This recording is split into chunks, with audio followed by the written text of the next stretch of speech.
Banyak pasien kanker paru itu baru tahu saat sudah terlambat. Tubuh sudah memberi sinyal dari lama, tapi biasanya diabaikan. Mengapa? Karena tanda-tandanya itu mirip seperti ya gejala flu biasa.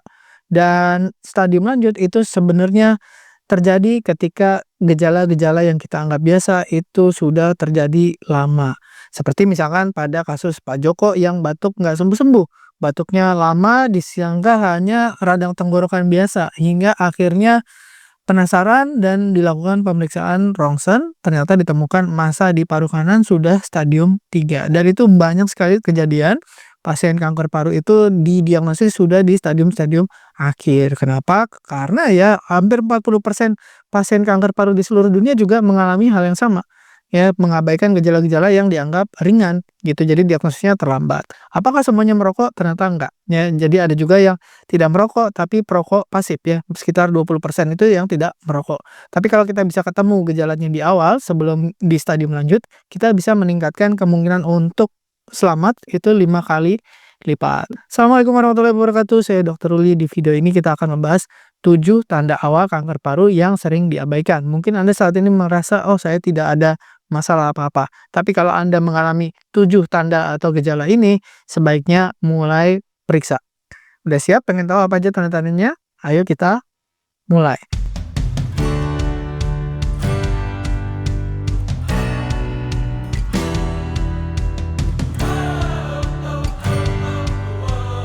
Yang pertama, seperti yang tadi dialami Pak Joko adalah batuk yang nggak sembuh-sembuh. Jadi kalau batuk kronis, itu biasanya kita anggap kalau sudah berlangsung lebih dari 3 minggu, itu dianggap sebagai batuk kronis ya. Dan biasanya kalau bukan, TBC, itu kita pikirkan juga kanker. Jadi kalau yang pertama dipikirkan oleh dokter kalau Anda batuk 3 minggu nggak sembuh-sembuh, itu biasanya infeksi seperti TBC, terus mungkin karena masalah di pernafasan, mungkin asma, mungkin, penyakit akibat rokok, tapi ada baiknya Anda periksa. Jadi kita bisa tahu nih ini infeksi, apakah penyakit akibat, polusi, atau ada keganasan ya. Sering dianggap efek, yang biasa-biasa aja, tapi tolong jangan diabaikan kalau tidak membaik dengan obat batuk biasa sudah 3 minggu. Nah, gejala yang kedua adalah batuk berdarah. Walau hanya bercak atau hanya garis merah, bisa jadi ada tanda gangguan serius pada paru-paru. Ya bisa karena TBC mungkin, bisa karena infeksi, bisa juga karena penyakit polusi, bisa juga yang kita khawatirkan adalah kanker paru. Jadi sebisa mungkin kalau ada tanda batuk berdarah, Anda segera periksa ke dokter. Karena mau itu TBC, mau itu penyakit akibat polusi, apalagi kalau sampai kanker paru ditemukan lebih awal lebih bagus. Jadi parunya tidak banyak yang rusak. Yang ketiga, napas pendek atau sesak tanpa sebab jelas. Ya maksudnya Anda nggak olahraga, nggak ngapa-ngapain, lagi tidur, lagi duduk, kok tiba-tiba napasnya sesak, napasnya pendek-pendek ya, atau Anda tidak minum obat-obat apapun ya, tiba-tiba kok jadi tambah sesak. Nah, sebaiknya Anda mulai curiga, jangan-jangan ini ada masalah di paru-paru. Yang keempat, adanya nyeri dada. Nah, nyeri dadanya itu bisa terjadi di mana saja, di kanan, di kiri gitu ya.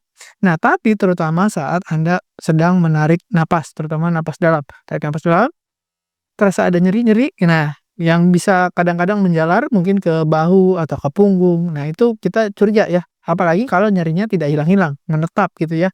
Terus Anda udah istirahat, Anda udah coba kompres, udah coba apa-apa, tapi tidak hilang juga, sebaiknya mulai waspada, segera cek ke dokter. Nah, gejala yang berikutnya adalah yang kelima, yaitu gejala yang sering dianggap ringan, tapi seperti Pak Joko tadi, ya batuk, kemudian suaranya serak. Nah, tapi kalau Anda suara serak, Anda pasti menganggap, "Oh, ini mungkin karena polusi. Oh, ini mungkin karena infeksi," misalkan Anda lagi flu atau apa.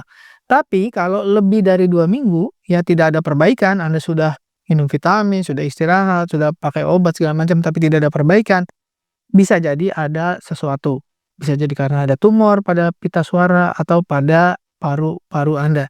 Jadi kalau Anda mengalami suara serak, apalagi tiba-tiba suaranya tiba-tiba hilang gitu ya, sudah lebih dari 2 minggu, tidak ada perbaikan, tidak ada penjelasan, sebaiknya cek supaya dilihat mudah-mudahan tidak ada tumornya gitu. Tapi kalau ada tumornya semakin cepat kita temukan, semakin bagus. Nah, yang berikutnya yang nomor 6 adalah berat badan yang turun. Jadi banyak orang menganggap, "Oh saya, berat badannya turun," mungkin karena kurang makan, karena kecapean. Nah, tapi kalau Anda tidak diet, Anda tidak olahraga, tidak puasa, tidak jaga makan, tidak mengurangi makan, tapi turun, ya biasanya 5-10% tuh kita udah anggap, signifikan ya. Jadi kalau Anda turun 10% dalam misalkan 1-2 bulan, signifikan ya, kita waspada ya. Mungkin bisa karena infeksi tadi, TBC, bisa juga karena penyakit akibat polusi, alergi, dan seterusnya. Nah, tapi yang paling kita khawatirkan adalah kalau keganasan atau kanker. Jadi kalau Anda, eee, batuk, kemarin pernah batuk sekarang udah enggak ya, terus menerus serak, kemarin pernah serak sekarang enggak ya, atau gejala-gejalanya nggak ada sama sekali, hanya berat badan aja turun, batuk enggak, ini enggak, sebaiknya mulai cek ya, cek darah, cek foto rongsen, dan seterusnya. Nah, yang terakhir, yang ketujuh adalah cepet capek.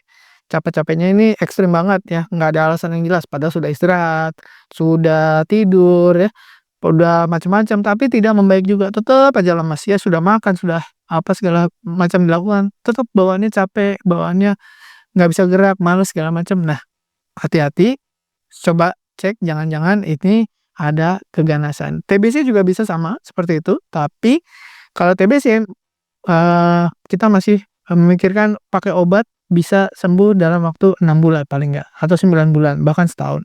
Tapi kalau kanker terlambat, nah itu yang, jadi stadium 3 atau stadium 4 dan angka kesembuhannya akan semakin turun. Tapi kalau ketemunya di stadium 1, stadium 2, kemungkinan bisa selamat itu lebih tinggi. Nah, tanda-tandanya memang sering menipu, kalau kanker paru itu misalkan batuk biasa, "Ah, cuman batuk kok."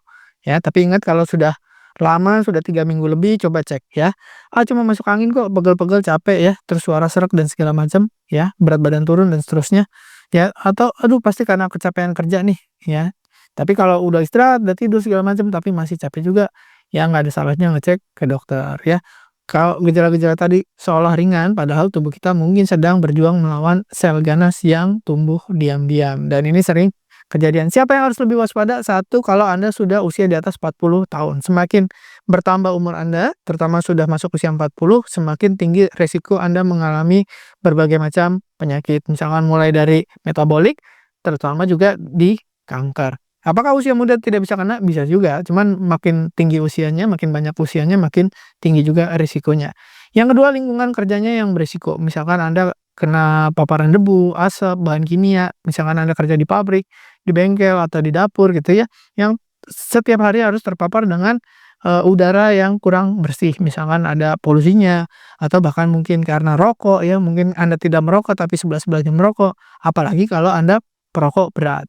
Ya, perokok aktif, perokok pasif, dua-duanya memiliki risiko untuk mengalami kanker paru. Dan lebih tinggi lagi ya, seperti saya contohnya, orang tua saya itu, ayah saya, mengalami kanker paru dan meninggal juga karena kanker paru, dan otomatis berarti saya memiliki risiko yang lebih tinggi dibandingkan orang yang tidak punya riwayat keluarga kanker paru, gitu. Dan apalagi kalau Anda sudah pernah mengalami sebelumnya infeksi paru yang kronis, misalkan Anda dulu pernah, didiagnosis TBC, atau bronkitis, atau penyakit paru obstruktif ya, mungkin karena penyempitan dan seterusnya. Itu juga ternyata meningkatkan risiko kanker paru. Jadi apa yang harus dilakukan kalau Anda punya risiko atau Anda punya gejala-gejala yang tadi disebutkan, 7 tadi? Nah, konsultasi dokter kalau Anda batuknya nggak sembuh-sembuh lebih dari 3 minggu, supaya dilakukan pemeriksaan radiologi, bisa rongsen atau CT scan kalau ada gejala-gejala yang mencurigakan, misalkan berat badannya mulai turun dan seterusnya. Dari sekarang kalau Anda belum ada gejala sama sekali, lakukan pola hidup sehat, makan makanan yang sehat, ya banyak sayur, buah segar, nggak bisa tiap hari nggak apa-apa, misalkan baru bisa seminggu sekali, seminggu 2 kali, daripada enggak. Berikutnya adalah sebisa mungkin menghindari polusi, kalau misalkan Anda sulit karena di tempat kerja selalu begitu, pakailah masker yang cukup, bagus gitu supaya nggak tembus, udara polusinya. Dan lakukan deteksi dini, screening rutin kalau Anda risiko tinggi. Ya, misalkan Anda ada riwayat keluarga, terus Anda merokok, Anda mungkin, pernah TBC juga dan seterusnya.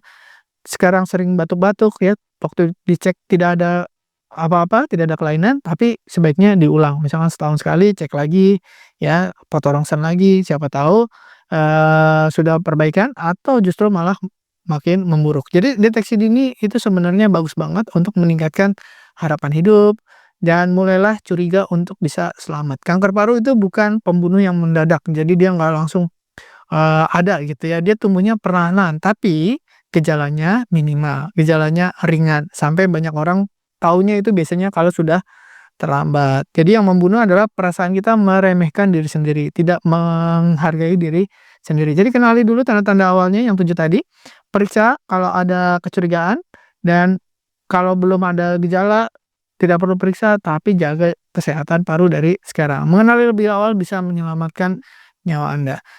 Saya Dr. Ruli, terima kasih sudah menyimak, semoga bermanfaat. Sampaikan video ini kepada orang-orang yang Anda rasa mungkin membutuhkan. Terima kasih. Wassalamualaikum warahmatullahi wabarakatuh. Terima kasih telah menonton hingga selesai. Jangan lupa tulis pendapat Anda di kolom komentar. Saya Dr. Ruli dan saya sangat senang bisa belajar dan berbagi dengan Anda. Salam hidup sehat dan mulia. Jangan lupa tekan tombol like, subscribe, lonceng notifikasi, dan ikuti media sosial kami sehingga Anda tidak akan melewatkan ilmu berguna lainnya dari kami. Sampai jumpa di video berikutnya.